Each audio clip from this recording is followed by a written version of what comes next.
esercito di pace, fatto di uomini e donne sempre attivi.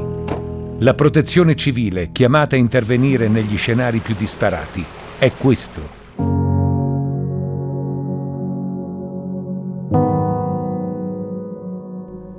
Si è visto in tante occasioni, anche recentemente con Vaia, e ora con la battaglia al coronavirus.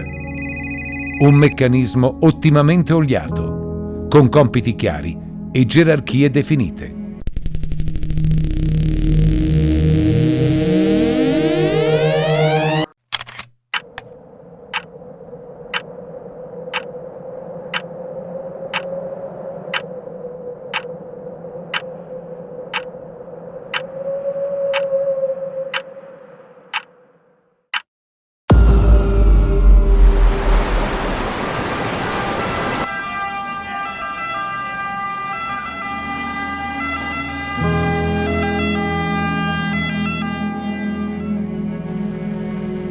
All'arrivo di Vaia, la macchina organizzativa e logistica è già attiva.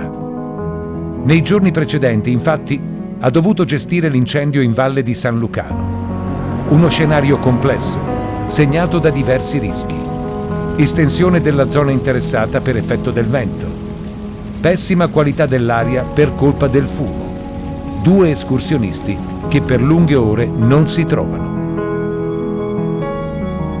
Da subito intervengono le squadre antincendio boschivo della regione e la protezione civile, i vigili del fuoco e le forze dell'ordine.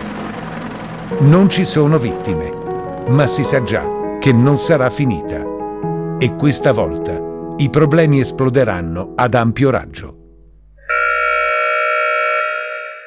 Sabato 27 ottobre.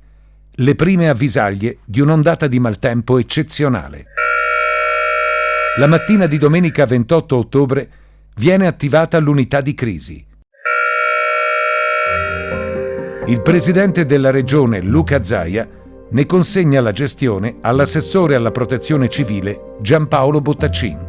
L'unità di crisi è quel soggetto che viene presieduto dal presidente della giunta regionale o suo delegato in virtù del fatto che dal 2018 i presidenti di regione sono diventati autorità di protezione civile. Coordina tutti i soggetti, sia quelli che hanno rilevanza diretta nell'ambito dei soccorsi che quelli che hanno rilevanza indiretta, e mi riferisco ai vigili del fuoco, volontari della protezione civile, ma anche Enel, Veneto Strade, Trenitalia, insomma tutti i soggetti che possono avere qualche impatto su una gestione emergenziale. E in quella sede vengono prese le decisioni strategiche, per esempio le chiusure delle scuole, le chiusure delle viabilità e quant'altro, per consentire dei soccorsi efficaci.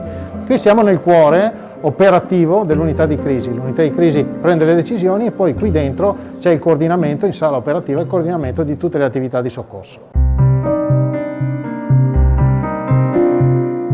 In quell'occasione, la prima volta in cui dall'approvazione del nuovo codice di protezione civile l'unità di crisi veniva attivata, questo strumento resterà operativo fino a metà novembre, venendo convocato per l'ultima volta il giorno 15. Nella sala operativa vengono prese le decisioni operative che si traducono in attività di soccorso, dove c'è il coordinamento fra volontariato della protezione civile, forze dell'ordine, vigili del fuoco, ma anche tutto l'aspetto sanitario, quindi SUEM, 118 e tutte le strutture ospedaliere, la viabilità, gli elettrodotti, i collegamenti, e è necessario garantirne il coordinamento. Il coordinamento viene fatto appunto qui e le decisioni strategiche vengono prese dall'unità di crisi. Nello scenario che si viene a creare, l'organizzazione salva vite.